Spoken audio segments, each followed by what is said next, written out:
Welcome back to the Mike and Andrew Show. I'm Andrew Serwick here with Mike Meredith. Mike, we had a pretty interesting weekend. Obviously, Super Bowl weekend, and some other games were going on, but I'm pretty sure no one paid attention to any of those because obviously the Super Bowl is basically a holiday, and we should have Mondays off. But Mike, how are you doing this Facts. evening, man? Nah, for real facts. I'm doing good though. Yeah, we should have all had work off yesterday. Let's be real here. Um, Fact. well, we're gonna lead off today just real quickly. I'm just gonna touch on it before we get to the Super Bowl. Pitchers and catchers reported for spring training today. Well, actually, for the majority of teams, I know a couple actually, a couple teams trickled in theirs over the weekend for reporting to camp. I believe Thursday we'll see all players reporting for spring training. So that's very exciting. You know, baseball's just around the corner. So yeah, very exciting for that. Yeah, baseball is about to be taken over here as well. We still have NBA and NHL playoffs are coming up soon, but football being over, we need that other sport to kind of take over, and baseball is going to be that sport here. Yeah, I don't know what the fuck we're gonna do for the next 7 months without football, man. It sucks, but no, we got the NBA, we got the NHL, and obviously baseball's starting up soon. So I mean, we'll be, well, I think we'll be fine without football Mhm. for a little while. Plus, I think the UFL starts in like April too. So I mean, it's football, but it's not the same as college or the NFL. But it is what it is there. But speaking of the NFL, let's get into it. The Super Bowl, obviously, this weekend. And before the Super Bowl even started, Rob Gronkowski, man, Missed he that sold. damn kick. He fucking sold. He didn't even try. Dude just fucking went and fucking kicked it. He didn't even fucking try to line it up. He didn't even fucking. It's like he didn't even try to fucking kick the damn ball. And he just kicked it wide right. And yeah, he fucking sold. I wanted my part of fucking $10 million, but no, no, fuck you, Rob. Anyways, this was a very very interesting game. It was low scoring like I thought it would be. Um, didn't think that we'd take it to overtime, but the Chiefs end up winning 25-22 in overtime. And the Chiefs came back against the Niners, who, came back against the Lions in the NFC Championship. And I gotta tell you, there was times during this game where I was watching what the Niners were doing, and I wanted the Niners to win because I fucking can't stand dynasties in sports. So I really don't want to fucking see a Kansas City dynasty because we just got out of the Patriots dynasty. Um, but I was just pointing out like different parts that the Niners were doing. I was like, oh, the Lions would have done this instead, and they would have, done whatever. So it was kind of interesting watching the game as a Lions fan to see what we could have done against Kansas City. Now that said, I don't think the Lions would have beat Kansas City. I really, really don't. I don't think the defense is good enough. But back to the game. It was very, very interesting. We had two record-breaking field goals in this game, one for each team actually. And well, Kansas City now they have that record for longest field goal. But yeah, a lot of field goals kicked in this game. Um, so Mike, where do you want to start in this game? Man, it's tough because there was not a lot of action in the first half, and you saying that the Lions would have lost this game, that's so contradictory to everything else that I've seen online. Everyone would have been like, the Lions would have won 35-6 the way damn Kansas City was playing in the first half. Yeah, it was a boring first half, but I guess we can just start from the first quarter and just go on from there and kind of hit the highlights. Yeah, so I mean, yeah, scoreless first quarter. Um, there's a lot of back and forth. Got some drives going. The first drive for the Niners, I believe, um, ended in a fumble, and then they forced the Chiefs to punt, and it was just very very boring in that first quarter, and then Um, the Niners started to drive, and then eventually the Chiefs were able to get a good stop, and they forced the Niners to kick a 55-yarder, and Jake Moody made that, which I was actually surprised he made that given his accuracy this whole year. Um, but yeah, that set the Super Bowl record, which would soon be broken later in this game, which you don't fucking see happen very often. Um, and then also later in the game, we had Christian McCaffrey. He caught a pass from Jawan Jennings. And if the Niners won the Super Bowl, I think Jawan Jennings would have been MVP because he threw for a touchdown, he caught a touchdown, and he led in receiving yards. He had a career day. For real. If the Niners won the Super Bowl, he would have been the MVP for sure. I think in my mind. Yeah, Dwan Jennings had a crazy game. Him and CMC were, CMC didn't have like a crazy big day, but he still had, I think it was like 80 rushing yards and 80 receiving yards. So he still had a really good game. But the rest of that San Fran offense, bro, Debo, Ayuk, and Kittle were quiet all game. It seemed like. Yeah, Kittle was forced to block because Kansas City was, with the blitz packages they were giving San Francisco. Kittle on a lot of the passing downs had to stay and block and not run a route because Kansas City was sending 6-7 guys very consistently. So to help the offensive line, try to block these blitzers, he had to stay and they had to scheme around the blitz packages Kansas City was showing them. And then when he was running a route, he was almost always in double coverage, so it was very hard for him to get the ball or get even targeted when he was running a route.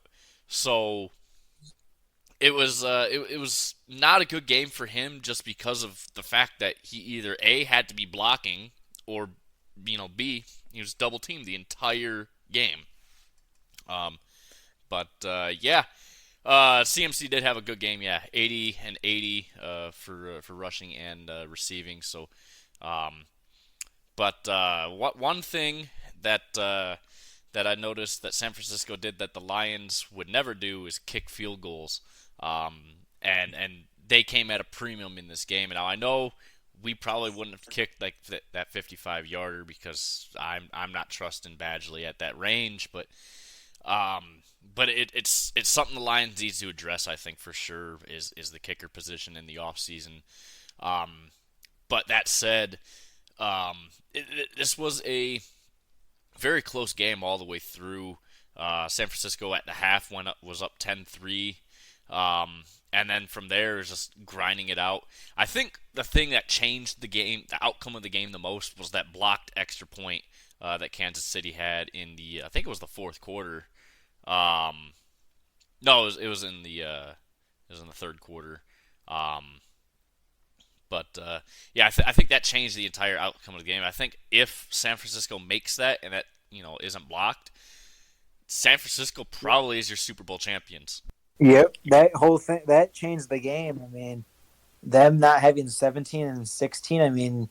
Because the Chiefs had to settle for a field goal to tie it at 16. They would have had pressure to go for the TD. It changes a lot. I think that was a big momentum shift, and I talked about this a lot when the Lions played because that damn catch against the Lions, that off the helmet catch, and then not getting it on fourth down, I felt like changed the whole momentum of the game. And this one, I would say, watching it, San Francisco wasn't really dominant, but they were definitely the better team, at least through the first 2.5 quarters. But the play that changed it was the muffed punt, man. That gave Kansas City that life. They got their only TD of the game, besides the one in OT, from that muffed punt. And that's tough, man. Hits off the San Fran player, Ray McLeod, instead of falling on the ball like all these players should do. He tries to run and pick it up. And, of course, that doesn't work. So that was definitely a big turning point. And I agree that missed extra point, getting blocked, that's huge. Yeah, I think those two plays really are what changed the entire outcome of the game. Because, like you said, I mean, San Francisco, the first 2.5 quarters of this game were extremely dominant, but you just kept giving Kansas City opportunities.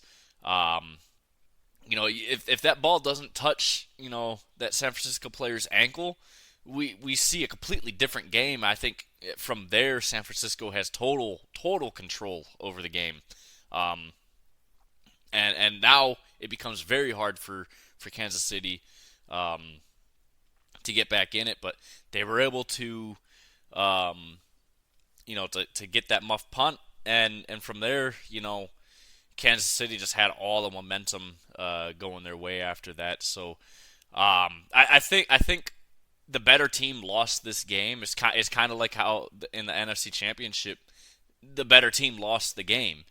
Hmm. Um, you know, it, all their luck. They used San Francisco basically used all their luck in the just to get to the Super Bowl. Um, coming back against Green Bay and also against the Lions, I think some of that luck kind of just shifted away from them because of that. Karma's a bitch.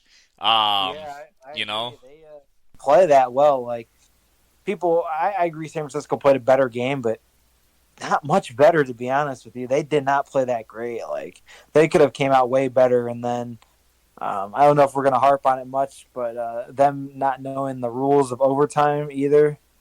That's that's not good, man. yeah, no, that's one where I don't get how you don't know. I mean, Kansas City, they knew the rules. They were talking about this since camp, uh, with the rules, and when you have San Francisco players and coaches saying that they didn't know the rules until the game, that kills you. You got to pay attention. I mean, and we knew these rules were changing in the off season.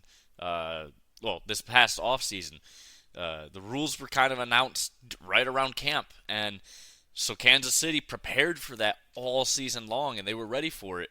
Um, and the way I see it is, if you're gonna take the ball first in the overtime rules for the playoffs, it's Mm, if you're gonna take the ball first, you have to score a touchdown and score a 2 point conversion, because the yeah, the team that gets second chance, they're gonna go for two. Um, whether regardless, whether yeah, whether whether you whether you score a touchdown and kick the extra point, or just settle for a field goal. It's kind of like yeah, college, right? You just want the ball second. Um, but if you have to have the ball first, you have to score a touchdown and you have to make a 2 point conversion if you want to win your game. Um, yeah, but there's a yeah. lot of strategy layers in there. But obviously, the safer route is to just uh, take the ball second, because you know what you have to do. Ball's in your court if you take the ball second, basically. Exactly. They so I saw arguments on this. They were like San Francisco's defense was out there a lot, and they would have been, they were definitely gassed, and it was right for them to take the ball first so that the defense can rest. But you also run that risk, like you said, of when you get the ball second, you know what you have to do at that point. When KC got the ball, they knew they got a field goal, so now uh, we can get this touchdown and win. So I think getting the ball second definitely has benefits, but you also, I think I see the strategy of taking it first, because then, I mean, you dictate, you set the tone.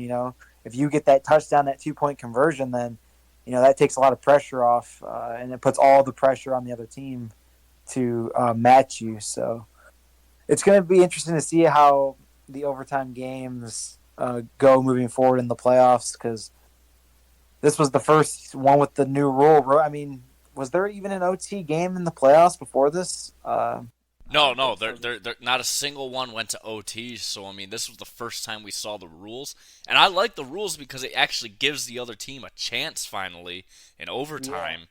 Um, which I think not having the other team have a chance to do anything is stupid.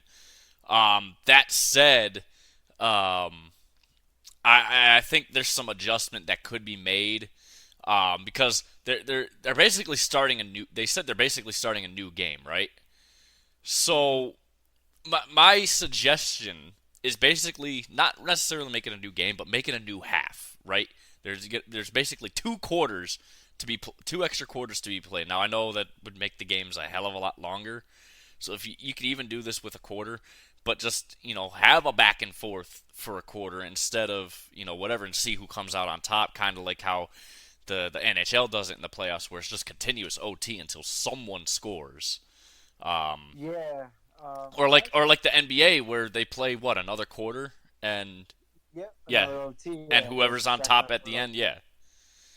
So Yeah. I mean, something like I that, I think the NFL needs to adopt because that would help. I think with a lot of the strategy with this, and it could make it more entertaining. I think too. Yeah, when I was watching the game and the clock was running out after the first OT, Roma actually explained in the booth that it was the start of a new game. So even if the clock had ran to zero when the Chiefs still had the ball, it would just go into the next quarter, which I didn't know that. I thought that I knew about the OT rules changing where both teams got to possess the ball, but I did not know that uh, it would go on for another quarter. Like I thought that time was set at 15 minutes like a normal quarter. I thought it was just the one quarter, but nope, it keeps going. So uh, interesting to see. But yeah, I agree, man. Just at second or third overtime, or even just like let them play like another half. I know it would take a minute, but even if the half's just a little bit shorter, and just let them play it out, man. Because again, if you have it on of just two, it's basically a two drive scenario. I mean, if the first team scores a field goal and then you score a touchdown and win, but say the OT, kept going past the time, so the Chiefs would have scored and San Fran would have had a chance to get a TD and get back up again. Yeah, exactly, and it's like if you made it a strict time limit instead of basically an unlimited time for overtime, it would put more pressure on the teams. It'll make a better product, I think.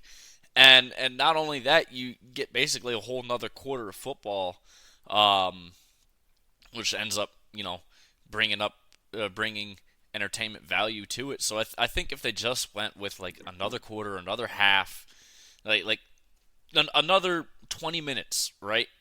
A 20-minute overtime quarter or period, whatever the fuck you want to call it, and whoever's on top after those 20 minutes wins the game, sort of deal. So I think that would be a much better model um, for the overtime rules for the playoffs.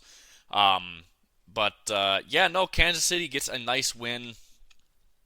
I'll tell you what was not nice was the Super Bowl commercials this year, man. They get worse They almost were every year. yeah, exactly. Every single year they just keep getting worse, and we're gonna talk about these a little bit. We're also gonna talk about halftime here, guys. So, um, but no, the commercials. I mean, I think there was only like maybe like three good commercials in the entire um, thing. I think the Doritos Dina and Mita one, that was a good commercial. The State Farm one with Arnold Schwarzenegger, Yeah. and that's about all I can think of off the top of my head that were good commercials.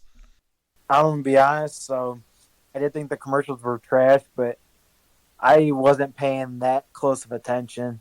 Me and my friend, we were talking and on our phones, and I'm gonna be completely honest. I wasn't like fully engaged in watching the commercials, but from just the ones I kind of glanced at and was looking at, there really wasn't that great ones. Like you said, the Arnold one, I do remember that one. The Doritos one as well.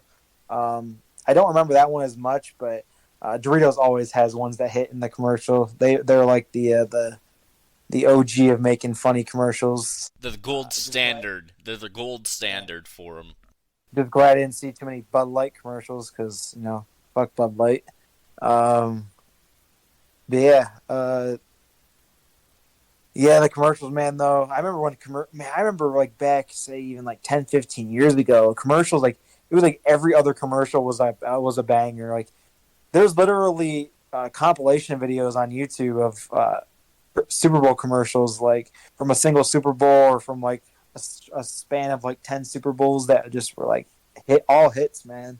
And then you have the last 5 years where they just been a lot of duds. Yeah, no, I mean, this year the commercials were just kind of not entertaining. I mean, yeah, you had the State Farm one, like a good neighbor. And then yeah, like the Doritos one, which Doritos, like I said, they're the gold standard for commercials. Um, but yeah, no, it's just they didn't hit this year, and yeah, I mean you could go back, 5 6 years ago, and the commercials were 10 times better than what they were now. But you go back a further 10 years, and those ones from 5 6 years ago are like boring as hell compared to what we used to have. I mean, we used to be a country, man. We used to be a We country, used yeah. to be a country. Super Bowl commercials used to be funny. They used to mean something. One of my, I saw this tweet my girlfriend showed me. After not too long after the Jesus washed feet commercials, someone tweeted, "Man, that website spent $7 million to tell us that Jesus had a foot fetish." Damn. I was like, dude, you're not wrong, but dude, come on now, that's fucked Oh, up. That's fucked up. But it was kind of funny. Um, but yeah, no, it was the commercials, man. They just did not hit this year. Um, halftime though, halftime was all right. The first half was boring as yeah. shit. I was out of it. I feel like if you're gonna do a halftime show, you have to start off with a banger. You got about halfway into it, and then it started getting really good. I like the introduction where it said this may cause relationship issues. I was like, huh. And then I saw him doing what he was doing with Alicia Keys. I was like, oh, there it is. Yeah.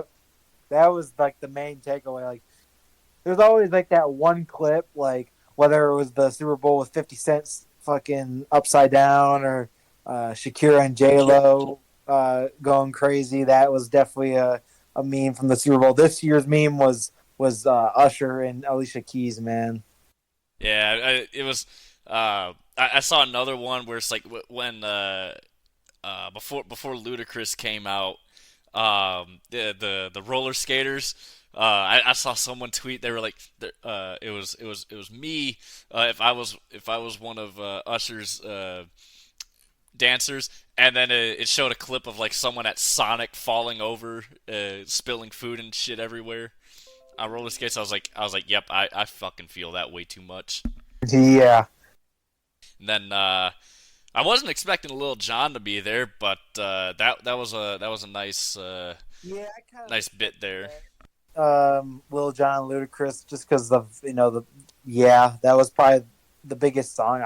In my opinion, that was the biggest song at the show, like that people were going crazy for.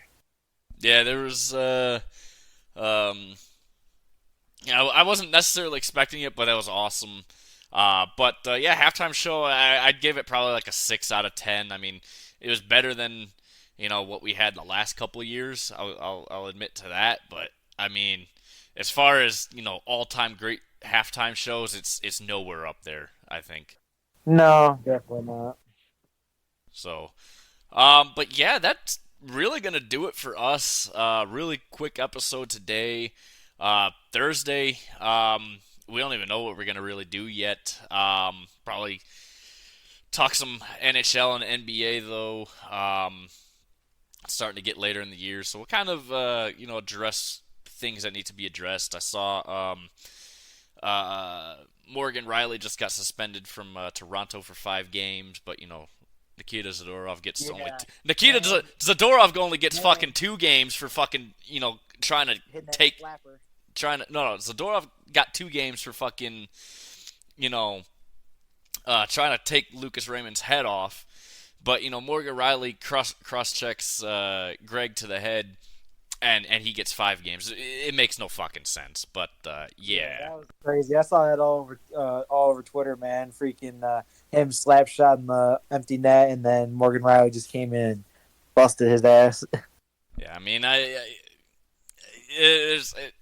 to me, what Greg did was kind of unsportsmanlike to just slap shot it in.